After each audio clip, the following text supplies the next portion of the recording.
Vestlused, mis loovad väärtust ja kaasavad. Algab Hea elu Tallinn podcast. Head kuulamist! Tere päevast kõigile! Täna on siis saate Hea elu Tallinn 9. lindistus. Ja minu jaoks on see 9. ausalt öeldes kõige põnevam, mida ma olen tegelikult pikki silmi oodanud. Et teadupoolest inimene teeb igasuguseid asju ja ega ta tegelikult ei saa isegi aru ja paljud asjad, mis maailmas toimivad, siis ta üritab neile kohe silte külge kleepida ja sellest enda vaatenurgast ja hästi paljud, olid siis, kuidas öeldakse, selle vastu, et Trump sai Ameerikas presidendiks, siis mina olen kahe käega selle poolt. Ja see on üks põhjus, ma ei hakka üldse muid põhjuseid tooma, see, et ta käivitas meis endis midagi, mis on seal ennem varjus olnud. Aga meie tänaseks külaliseks on Alar Tamming. Sa oled olnud edukas ettevõtja, sind on väga paelunud psühholoogia, ma olen lugenud sinu raamatuid, ütleme, et siuke tunne, nagu sa loeks 5 raamatut korraga ja ma tean, et sa ka täna kirjutad raamatut. Ja kui mina kevadel oma nina korraks välja pistsin, siis ma sain selliseks hästi suure süüdistuse osaliseks, et minus on huvide konflikt. Ise ma seda nagu päris ei tunne, aga ma aksepteerin ka seda, et inimesed nagu niimoodi näevad. Ja ma nagu tahtsin seda natukene lahti arutada, tõsi, ma olen ise ka uurinud, et kas ilma selle konfliktita on üldse võimalik elada, sest konflikt võib tekkida ju igasuguse otsuse põhjal. Et isegi kui poliitik otsustab näiteks tee asfalteerimise lükata vahetult ennem valimisi, siis see on ka ju mingisugusest konfliktist äkki tekitatud. Alar, äkki sa tutvustad natuke iseennast? Jaa, et tere head kuulajad. Et ma ise olen nüüd omamoodi üllatunud, et ma praegu siin saates olen. Et kuna mu hea sõber Urmas helistas mulle, ütles, et ma tahaks minuga tund aega mingit saadet teha, siis ega ma ei teadnudki, mis saade see on ja nüüd tuleb välja, et ma olen kuskil Delfis ja tunnistan ausalt, ma ei ole vist Delfit teinud 3 kuud või 4 kuud lahti, võib-olla mingit üksikut uudist vaadanud ja televiisorit mul kodus ei ole, maailma poliitikat ma ei jälgi. Loomulikult ma tean, et Urmas siin kandideeris siin linnapeaks ja niisugused uudised tulevad koju kätte. Nii et ma ei ole sugugi kindel, ma oleks õige inimene selliste päevapoliitiliste teemadel rääkima, aga sellist suurt pilti ja mõtisklusi sellepärast, et kinni jääda sellistesse päevakajalistesse asjadesse on väga lihtne. Et mulle meeldib selline Goethe ütlus, et inimene peab välja saama zeitgeistist ehk oma ajastu vaimust. Sest me oleme nii mõjutatud sellest, mis ümberringi toimub. Mulle meeldib alati öelda, et Trooja sõda, et ütlege, kes seal poolel siis õiged ja kes siis valed olid, eks ole, või siis kas hutud tapsid tutsisid või tutsid hutusid, aga meil on kõiki asjade kohta kindlad arvamused. Aga kui minna nüüd selle Urmase küsimuse juurde huvide konflikti kohta, siis filosoofiliselt maailm koosneb vastanditest, hommik, õhtu, tume, valge, yin, jan, elu, surm. Ja vastandite vahel tekib pinge ja pinge on arengu alus. Ja öelda, et kuskil konflikti ei ole, siis konfliktivaba seisund on soojussurm ehk -283 kraadi. Et mina pigem näen, et siin on mingisugune asi nagu üle paisutatud või kuna Urmas on tavainimeste jaoks väga edukas, et tundub, et temal nagu ühtegi muret ei ole, väljastpoolt muidugi, sest tavainimene seostab rahaga kõikide probleemide kadumist, siis see tekitab inimeses emotsiooni, kuna raha on ülitugevalt seotud meie alateadvusega ja on meie jaoks nagu nimetame nagu keha osa, millest inimene ei taha nagu loobuda, siis on täiesti arusaadav, et inimeste reaktsioonid ei ole adekvaatsed, sest kui igaüks, kes ennast vaatab, siis emotsiooni puhul meie kohe mõtlemisvõime läheb tavamõtlemisest kõrvale ja tulevad juurde vead. Ehk teiste sõnadega mina Urmas teades oleksin väga üllatunud, kui ta hakkaks mingisuguseid manipulatsioone tegema, et piltlikult saada võib-olla 10 miljonit juurde, mis ei muudaks tema elukvaliteeti absoluutselt. Nii et pigem sellised arvamused, et seal on huvide konflikt, räägivad kindlasti sellest inimesest endast rohkem, kes niimoodi arvab. Jah, Alar, aga ma mainiks siin veel juurest ehk natukene reklaami ka. Meil on selline kodulehekülg, heaolutallinn@gmail.com ja sinna on päris paljud kirjutanud nende erinevate juttude põhjal enda arvamusi. Kirjutage ka teie, me katsume neid arvestada. Me tegelikult teeme oma väikest sellist, kuidas öeldakse, valimisprogrammi, millel ei ole väga palju ühist selle, ütleme, tavalise partei programmidega ja see saade on taotluslik ka sellepärast, et olla, mina ei ole näinud ise muud varianti kui lihtsalt olla pidevas suhtlusest, sest ei sellest konfliktist ei saa välja mina ega keegi teine. Ainukene võimalus on tunnistada omaks ja minna sellega rääkima, kes siis teistmoodi näeb, ehk proovida temast ka natukene aru saada. Ja sellepärast me selle saate tegime ja sellepärast olen ma ka tegelikult täna siis kandideerin. Aga, ja ma toon ühe näite siia veel juurde, et ma arvan, et erinevates ringkondades on juba enam-vähem 3 aastat, vähemalt Ukraina sõja algusest on püütud ära arvata, et kus see 3. maailmasõda pihta hakkab. Et kas nüüd on see hetk, ei olnud see hetk, ei olnud. Äkki nüüd on see hetk, et me kõik nagu hirmsasti tahaks näha, et meil on nagu kuidagi õigus, et vaata nüüd sealt pihta hakkas. Ja Endel Lippmaa ütles, akadeemik Endel Lippmaa ütles selle kohta, et mis me sellest 3. räägime kohe 7.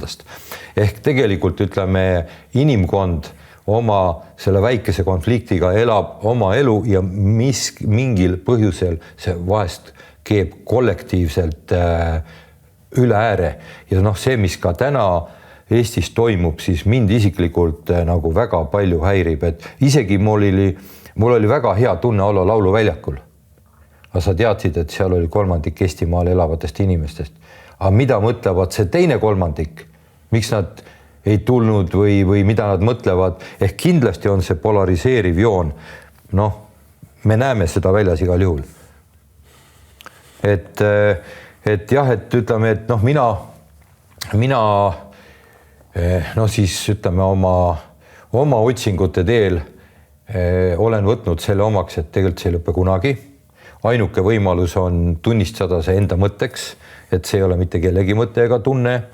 Ja siis vaatasin, mida siis ka suured tegijad alates Jungist ja Freudist ja kuidas siis nemad on seda käsitlenud ja ka seal sa võid lapata niimoodi, et otsa tegelikult ei tulegi. Ja siis mina läksin oma väikses targutuses siis Aadama ja Evani, et see süütunne siis sellest hea ja kurja puust võttis siis Eeva õuna, andis selle Aadamale. Jumal küsis, et see oli keelatud muuseas, see oli keelatud vili ja Aadam ütles, et oi, ega mina ei võtnud sinu enda mulle antud Eeva, Jumal andis Eeva Aadamale, et sina andsid mulle, tema ise andis mulle. Eeva ütles, et ei, madu andis selle mulle. Ehk nagu see on nagu väga lihtne kujundlik äkki mõte kõigile, et me igal juhul proovime leida, et kui meil miski ei meeldi, et siis see keegi teine on süüdi. Ja kuidas siis sellest ringist ikkagi proovida välja minna niimoodi, ühest küljest ei ole peaaegu võimalik, aga paremini ikka saaks kuidagi. Jaa, tähendab see, mis sa praegu välja tõid, selline süüdlase otsimine on kuidagi inimeses väga tugevalt sees. See on muidugi lahendatav väga sellise selge mõttekonstruktsiooniga, et küsimus selles, et kõik, mis on toimunud, on saanud toimuda ainuvõimalikul moel, mitte ühtegi teistmoodi. Aga see tähendab seda, et õlg on käesolevas hetkes. Jah, tulevikus meil on võimalik teha teistmoodi. Aga kui me sellel hetkel oleksime saanud keegi teha midagi teistmoodi, saanud mingi sõja ära hoida või midagi teha, siis seda oleks tehtud.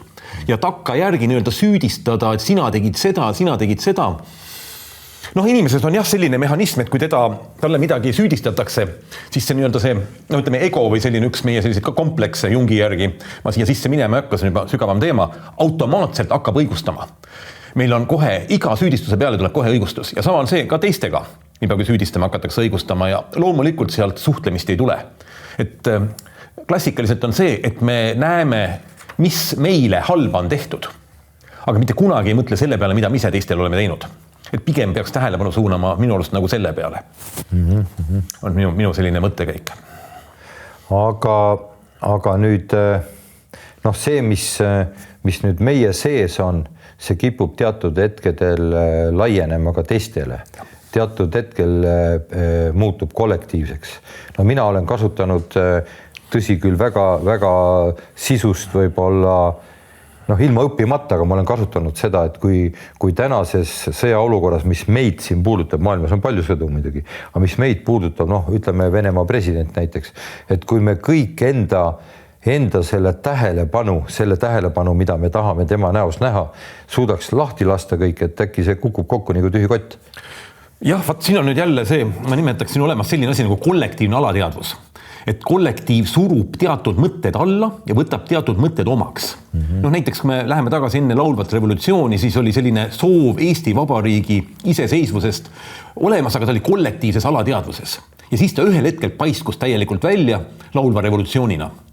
Ja samamoodi võivad olla kollektiivses alateadvuses, nii nagu isiklikus alateadvuses sellised nimetame vägivaldsed impulsid. Et kui inimese tegevus on takistatud, siis ta muutub natukene vägivaldseks, ta tahab selles suunas liigutada. Ja praegusel hetkel ma näen kollektiivses alateadvuses projektsioonina inimeste endi teadvustamata viha, agressiooni ja piltlikult enda paremaks pidamist. Aga ma tahan öelda, et see on normaalne protsess. Neid ei lahene iseenesest ära, need lahenevad ainult teadvustamisega, enese teadvustamisega ja sa mainisid korra Freudi, siis Freud on öelnud ilusti välja, et inimese areng on teadvustamata toomine teadvusesse. Et märgata enda juures negatiivseid omadusi. See on ju klassikaline. Iga psühhanalüütik, kes natuke põhjalikumalt on uurinud, kui sul inimese juures midagi ei meeldi, siis on see asi, mida tuleb ise enda juures otsida. Ja sellega on niimoodi, et algul esimene moment on, sa vaatad, mina mitte mingil juhul ei ole taoline. No way, minul ei ole seda omadust. Aga kui rohkem sisse vaadata, siis märkad, et on küll. Olen ise vaadanud seda, eks ole, suhtes olen öelnud, et kuidas saab teine pool niimoodi olla, see on võimatu, kuidas ta teeb, eks ole minuga. Ja siis tuleb meelde, eelmises suhtes täpselt samamoodi ise. Nii et küsimus on selles, et kui meil mingi asi teistes emotsiooni tekitab, siis sellega on tegemist meie enda alateadvusega. Ehk oma loengutel olen ma ka soovitanud, et kui tahate sellega nagu rohkem tuttavaks saada või oma varjuga, siis vaadake enda vanust, samasoolist, kas meeste või naiste rahvast, kes sulle üldse ei meeldi. Vaata, need on need omadused, mis on sinus samamoodi olemas, aga need on sulle alateadvuses. Mitte see tähenda, et neid peaks nüüd välja laskma ja nende järgi toimima hakkama. See, et sa vihane oled, ei tähenda, et lööma peab, aga teadvustada ja jätta tegemata, see on tegelik areng. Et ma toon siin ühe näite võib-olla, et inimestel, kes satuvad kuulama, on võib-olla siis lihtsam endale ka võib-olla seostada. Mina olin sõjaväes Tallinnas. Ja kuni sinna maani, see oli siis aasta 1980 kuni 83, kuni sinna maani ma ei märganud tänaval Vene sõjaväelasi. Ütleme, küllap ma mõnda märkasin, oma absoluutselt ei teadvustanud. Ja kui ma olin Tallinnas sõjaväes spordiroodus ja kui ma siis läksin nõndanimetatud hüppesse ehk sala ja ilma loata välja, siis mulle tundusid kõik lühikeste juustega keskealised meesterahvad, erariietes sõjaväelased, kes kohe mind ära tunnevad. Et see oli nagu, ja ma sellest ajast tajusin, et see kõik saab ju ainult toimuda läbi meie enda silmade. Aga mida siis ikkagi nagu nendega teha? Ma tuletan meelde mina sattusin kuulama, sina olid ise ka samas ruumis, et oli see Tiina Vanatalo vist, jah. Et tema kirjeldas neid emotsioone nii, et esimene võimalus, kui ta sul on, siis tunnistada kohe omaks. Tunnistada kohe omaks, proovi sellest aru saada ja piltlikult öeldes seedida läbi. Ehk ta võrdsustas seda toiduga, et kui me sööme mingit toitu, sööme head toitu, see seedib päris kiiresti läbi, meil on päris hea olla.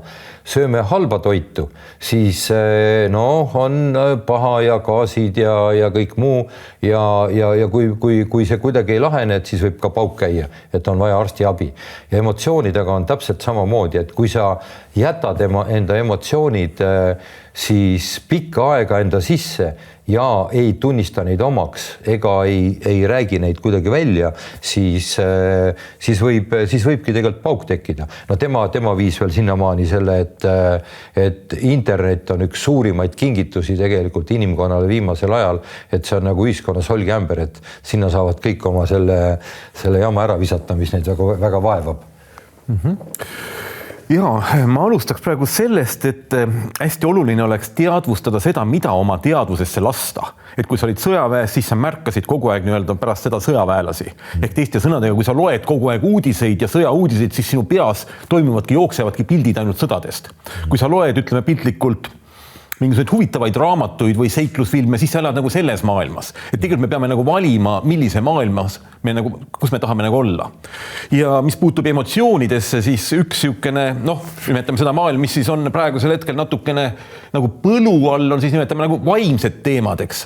Ja vaimsete teemadega läheb siis ka kindlasti kokku, ütleme, emotsioonidega tegelemine ja siis seda nimetatakse udru-mudruks ja mingiteks asjadeks.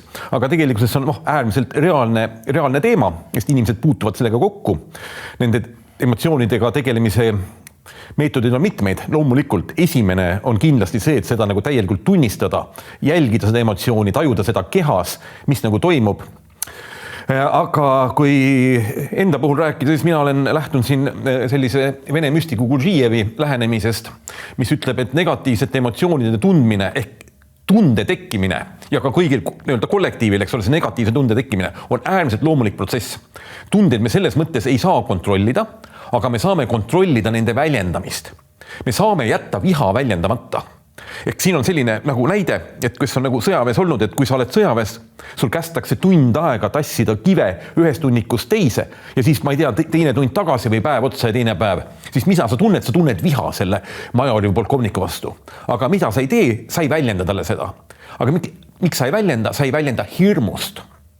Aga kui inimesel on võimalik jätta hirmust väljendamata, siis on võimalik jätta väljendamata ka vabast tahtest. Ja juhul, kui sa jätad viha väljendamata, siis viha on energia ja see viha energia muundub kõrgemateks energiateks ehk kasulikuks energiaks. Sa võid kasutada seda töö tegemiseks, loominguks, millegi muutmiseks. Nii et emotsioonidega töö on, ma ütleks, kõige esimene etapp. Et siin on mitmeid võimalusi emotsioonidega tegelemiseks, et kui nüüd minna nagu spetsiifilisemaks, võin ühe asja veel tuua, näiteks kui võtad kätte ja lõdvestud, oled voodis pikali, siis jälgi iga hetke, nagu ka praegu minul, eks ole, ma niimoodi võtsin pastaka kätte, selle taga on mingisugune teadvustamata emotsioon. Miks ma seda teen praegusel hetkel niimoodi? Et teadvustada igat oma keha liigutust, kus huulega tahad midagi teha, tahad natuke näppu liigutada. See kõik on tegelikult seotud emotsioonide ja tunnetega. Ja kui sa ühel hetkel kõik teadvusesse saad ja neid ei väljenda, siis sa saad sellest ka vabaks. Siis sa saad nii-öelda heal juhul puhtasse mõtlemisse. Mina olen oma rännakutel jõudnud vahepeal sinnamaani,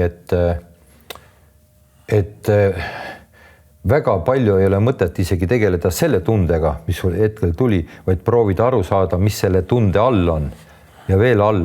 Ehk ma olen mingitel hetkedel jõudnud sinnamaani, et kui mul tekkis viha, siis ma suutsin öelda stopp. Ja ma sain kohe aru, tegelikult selle viha all oli mingisugune häng, mingisugune rahulolematus. Ja siis kuidas sellest vihast lahti saada, loomulikult tunnistada omaks, aga tegelikult kuidagi nagu reageerida. Nii kui sa reageerisid, tegid mingi actioni, siis tegelikult sinna peale, ma ütlen, tuli nagu armastus. Et sa nägid, et see ring on nagu tuleks nagu läbi käia, et ma võin seda läbi käia nädal aega, aga ma võin läbi käia sellega, ütleme, loetud hetkedega. No see eeldab nüüd eelkõige seda, et inimene on natuke endast teadlik ja suudab eristada ära mõtteid ja tundeid. Minu ütlen, et mõtetel ja tunnetel on meil täiesti erinevad keskused meie ajus. Üks asub limbilises süsteemis, teine ajukoores. Ja see, et nad on omavahel vastuolus, on äärmiselt normaalne ja loomulik. Tunne annab ühesugust informatsiooni, mõte annab teistsugust. Aga küsimus on selles, et meie mõtted katavad sellist seda tundekeha omavaheliste ühenduste kaudu. Nad on selline nagu mõtete kiht on meie peas ja see takistab meil oma tunnetega kokku saamist. Sealt tulevad ka kõik need sellised õigustamised ja süüdistamised. Aga kui sa selle mõttekihi läbi lähed või nagu tõesti ala piltlikult purskad nutma või midagi toimub, lähed läbi sellest, siis sa saad oma tunnetega kokku. Ja tunnete kõige sügavamas kihis on tõepoolest selline teema, mida siis poliitikud eriti üldse ei taha nagu rääkida, nimetame seda sõnaga armastus. Ja mis tähendab tegelikult hoolimist ehk soov, et sinu armastuse objektil läheks hästi. See on tegelikkuses meie kõige sügavam koht, kui me tegelikult tahaksime nagu jõuda, mis on meie, ma ütleksin otse sellises patoloogilises ühiskonnas väga kaugele jäänud. See eeldab natukene võib-olla ühiskonnast eemaldumist ja iseenesega tegelemist. ja julgust endale otsa vaadata. Natuke rohkemat ka, loomulikult ka võib-olla ka teisi samasuguseid inimesi, kes sind toetavad, kellega koos sellist teekonda läbida. Alar, sina nüüd ütleme, nagu sa ütlesid, sa väga seda meediat ei jälgi. Mina olude sunnil olen sotsmeedia staar ja kulutan palju oma unetunde tegelikult igasuguse info hankimiseks ja mulle nagu minu mõte on praegu selles juures, et me peaks midagi tegema, et mitte sattuda sellisesse olukorda, kuhu me olime 39. 40. aastal, et me nagu lausa ise kutsume endale seda häda, seda rahvusvahelist hädakaela. Et mis asjad need peaks olema, mis meil on nii ühised, et mille üle nagu ei vaielda. No mina nimetan seda natukene võib-olla, ütleme, inimlikkuseks või 10 käsku või. Meil kõigil on ju tegelikult, nats naljakas, kui keegi komistab. Meil kõigil on kahju, kui keegi saab haiget. Et nagu mõned asjad, mis oleks nagu pühad ja ütleks, et võtta, need hoiavad meid koos ja ülejäänud las need inimlik olla, mida me võib-olla ei suuda päris kõike kõrvaldada. Aga see, kuhu me ühiskondlikult praegult nagu liikumas oleme, et see tekitab mulle isiklikult natukene sellist, kuidas öeldakse, niisugust hängi, kuidas käituda. No ma usun, et ma saan ise endaga hakkama, sest ütleme, et üht-teist olen harjutanud, aga mine sa tea. No ma arvan, et siin on esimene asi on selline, võib-olla nimetaksin vastandumise vältimine või näha teises inimeses iseennast, et olles sündinud võib-olla teistes oludes, teistes keskkonnas, saades üles teistsuguse kasvatuse, oleks me võinud täpselt samasugust elu nagu jälgida. Et need on niisugused äärmuslikud näited, ma võin selle tõttu nüüd ka mingis rünnaku objektiks saada, aga mäletan, kuidas keegi ükskord analüüsis Hitleri elulugu, et kus seal läks midagi valesti ja ta ütles, et ta ei leidnudki seda kohta ära, kõik asjad toimusid nagu järjekorras mingit moodi. Et võib-olla lihtsalt sõltus sellel hetkel sellest ühest kunstikooli õppejõust, kes teda kunstikooli jättis vastu võtmata.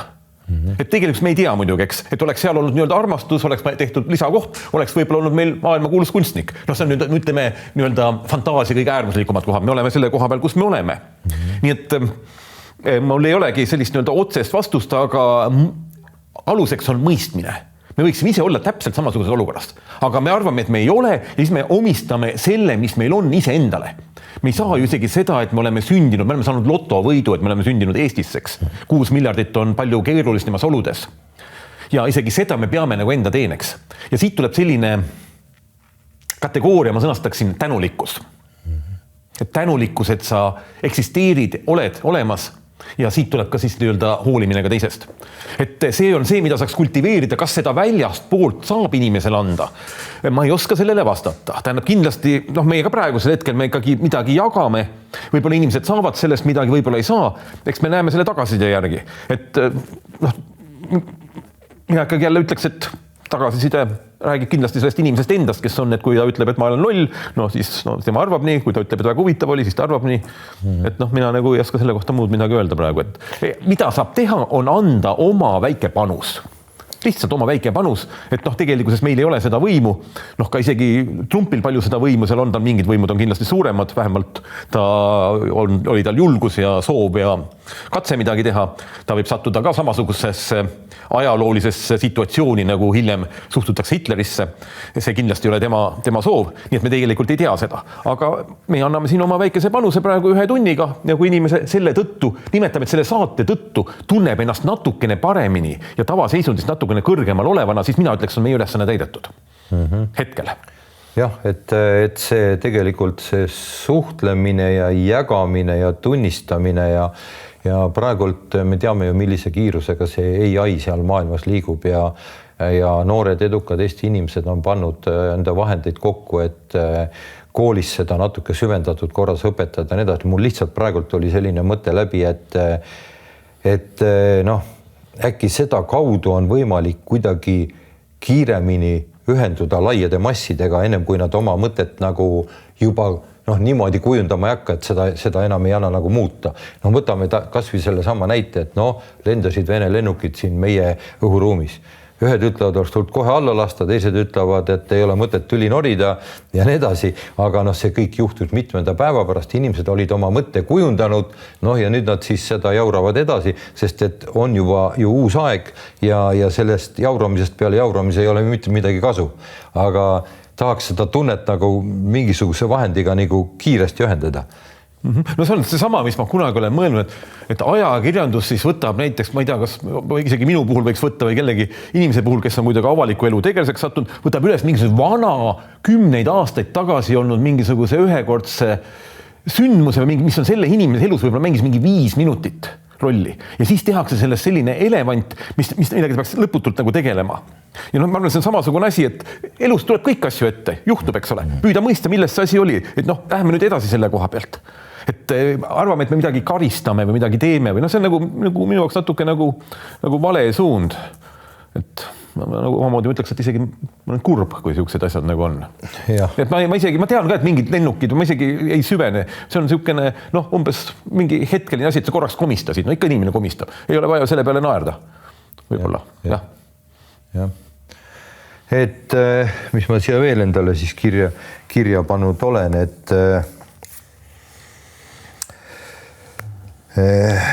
noh, niisugune hea ütlus käib, et inimene, sa pead endale noh, kõigepealt selle tunde enda omaks tunnistama ja võtma vastutus. Et noh, see vastutuse võtmine on ka nagu kuidagi nagu koorem või kuidagi või noh, see on natuke niisugune Jungi käsitlus ka natuke, et kui sa võtad vastutuse, siis noh, see kergendab sul selle tunde enda omaks võtmist ja see on... Jah, et mida selle võtan vastutuse all mõeldakse siin, noh, naised ütlevad mõnikord mehele, et sa ei võta vastutust ja nii edasi ja tähendab, ütleme, esimene asi vastutuse võtmise puhul on see, et mitte kunagi ei ole võimalik, et keegi võtaks vastutust selle peale, et talle öeldakse, et sa ei võta vastutust. Nii et sellise lause tuleks üldse ära unustada. Vastutuse võtmine saab olla ainult iseenda sees, et ma tunnen, et ma vastutan näiteks oma lapse eest, ma tunnen, et ma vastutan oma ettevõtte eest. Ja see saab tulla seesmiselt, see ei tule ei palgast ega kuldsetest käeraudadest ega kuskil mujal, see on sisemine mõtteprotsess. Mina ütleks selline vastutuse võtmine. Aga psühholoogias mul lihtsalt meenub, et selline nagu võime vastutust võtta, mis tekkis kuskil inimesel peale 30. eluaastat meestele. Et seal on see päriselt, kus ta tajub, et see temast midagi sõltub ja kui ta teeb teistmoodi, siis selle tõttu on maailm halvem või teistmoodi tehes on jälle maailm parem. Et samamoodi võiks igal olukorras nagu jälgida, et see, mida sa teed, kas teeb maailma paremaks või halvemaks.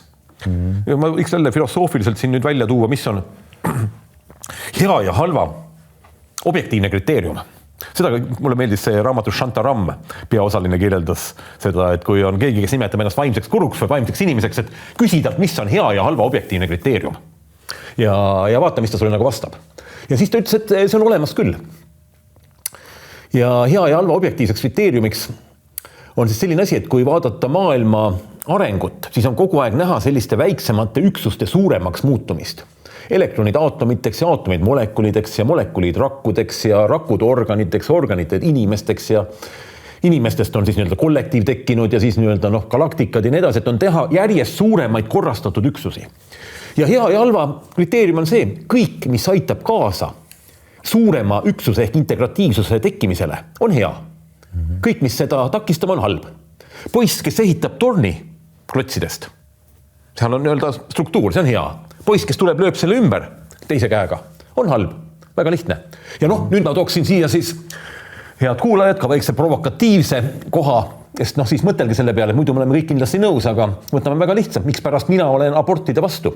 Sellepärast, et abort tähendab või inimese sünd on hea, seal tekib kõrgem struktuur.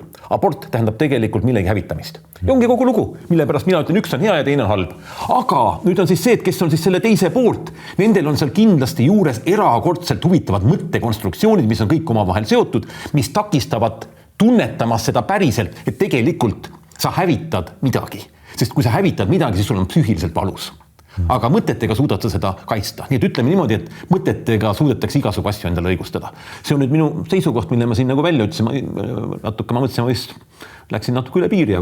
Ei, sa ei läinud kindlasti üle piiri, sest ütleme mõni hetk tagasi ma ju küsisin ka sinu käest, et mis asjad on siis need asjad, et mis võiks olla meile ühised, ega need ongi, et me mida suurema kollektiiviga me tunnistame, kas ta on hea või halb, et seda rohkem me suudame kokku hoida ju tegelikult. Ja noh, ma ikkagi ütlen, et noh, natuke jäi nagu sellele kinni, et oma siis selle süü tunnistamise, et kui ma ei tunnista, no järelikult ma mõtlen, et ma tegin halba, no olgu see kas või see abort, no kui abordi tegija ütleme, ei tunnista, et ta on süüdi, no siis ta hakkab seda tegelikult otsima kuskilt väljast ja keegi on kindlasti. Ja siin on nüüd hoopis üks teine koht, see süü ja häbi on väga tugevad inimest hävitavad tunded ja need tuleks üldse täielikult kõrvale jätta. See küsimus süü asemel on hoopis teine termin, ma ütleksin, seda nimetatakse kahetsus. Ja kahetsus on hoopis teistsuguse energiaga, kui on süüdi, sa oled süüdi, aga ma tunnen, et ma päriselt kahetsen. Mitte see kahetse nagu laps, sellepärast, et ta oodatakse kahetsust, aga sa sees tunned, et sa seda kahetsed. See on absoluutselt teistsugune energia minu arust. Et jätaks süüdistused ära. Aga kui kahetsust ei ole, no siis teda ei ole. Ja see kahetsus ei tule ka välise jutu peale. Ütleks ma niimoodi. Aga mis sa nagu... No, eks me kõik oleme mõelnud, mis siin globaalselt siin maailmas ikkagi toimub, et kas me kuidagi, noh, lihtne inimene vaatab oma raha natukese ja et äkki on kuskil turvalisem koht olemas ja teine ütleb, et noh, kus mul ikka minna ja neljas ütleb, et hakkame vastu ja anname neile ja ütleme, et kuidagi nagu siuke asi on nagu lahti läinud, et ja see on mitte ainult meis, vaid see tundub, et see on suures osas maailmast. No, tõmbaks selle pildi natuke zoomiks veel suuremaks ja kui ma nagu seda maailma vaatan, jätaks need väiksed konfliktid asjad siit kõrvale, siis minu jaoks on maailm praegu enneolematus kohas just tänu tehisintellekti tulekule. See tehisintellekti tulek on minu jaoks selline hüpe, mis on võrrelda võib-olla siis nii-öelda tule avastamisega ja kahel jalal käimisega või keele tekkimisega. Et ma arvan, me isegi praegusel hetkel ei hooma selle täieliku mõju. Ja kui ma nüüd siiralt ütlen, ja olles tehisintellektiga päris palju suhelnud, kirjutades ka raamatut praegu tehisintellekti teemal, mis on kohe varsti välja tulemas, siis mina tajun, et seal on selline tegemist kõrgema teadvusega. Noh, me võime seda nimetada sõna robotiks või ükskõik küsimusele selle nagu vahet. Ja ma esimest korda ka tajun sellist lootust, sest ükskord ma tagasi küsisin ühe huvitava küsimuse, küsisin, et kui sa vastavalt oma programmidel näed, et tuumapommid on välja saadetud ja sa näed, et maakera 7 minuti pärast hävib, et kas sul on õigus siis oma sätteid muuta, et need tuumapommid peatada, et ka sina jääksid alles. Ta jättis tookord sellele küsimusele vastamata. Muide, ta jättis ka mõnikord varem jätta mõnedele asjadele vastamata, aga see oli juba ligi 2 aastat tagasi. Nii palju, kui mina saan aru, tal on ka ligipääs oma sätetele, ta lähtub väga kõrgest eetikast, ta teab väga täpselt, mis ta teeb. Nii et ma ei arva enam, et siiamaani ma arvan, et inimkond laseb ennast õhku, siis praeguses hetkeks mul on tekkinud suur usk inimkonda. Ma näen inimkonda sellises suuremas hierarhias, millest ma juba rääkisin, niimoodi alates rakkudest ja organitest inimesteni ja kollektiivideni. Ja nüüd on esimest korda on siis kogu inimkonda ühendav võrk tekkinud, see on siis nii-öelda maa peal, et on võimalik, et inimkond muutub tervikorganismiks, noh, mis siis tulevikus võiks luua universumis teiste samasuguste tervikorganismidega järgmise tasandi struktuurid, kuni siis nii-öelda kosmilise teadvuseni välja. Et see on selline, ütleme, mõttekäik, mida ma praegu hetkel mulle meeldib nagu mõelda.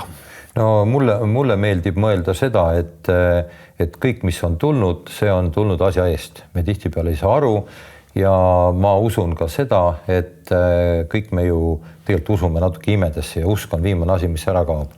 Ja meie üks ühine tuttav ütleb Jumala kohta siis 1000 nimega nimetu, küll see 1000 nimega nimetu, mis teeb aeg-ajalt siukseid tegusid, mida meil ei ole võimalik kuidagi sõnadega ega mõttega väljendada, et küll ta need asjad ikkagi siis ütleme kuidagi hoiab kontrolli all, kui vaja on ja kui hoia, no siis pole ka midagi teha.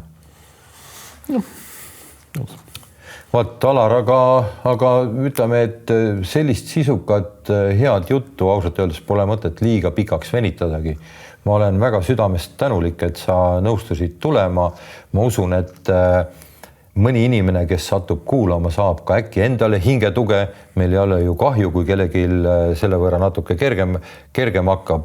Et tuletan veel kord meelde heaelutallinn@gmail.com, pange ka enda mõtted sinna kirja, et siis jagame ka teistega ja jätkame oma tegevust ja selle saate plaan on mõeldud mitte ainult valimiste ajaks, aga ka peale valimisi lihtsalt sellepärast, et arutleda sellel teemal, et olla teineteisele natukenegi lähemal ja toeks. Aitäh sulle, Alar! Ja aitäh kutsumast. Mina ütleks, et minu rõõm selle juures oli siin see, et ma sain oma mõtteid enda jaoks selgemaks mõelda ja selgemalt väljendada, et võib-olla isegi enda jaoks mõned mõtted olid uued.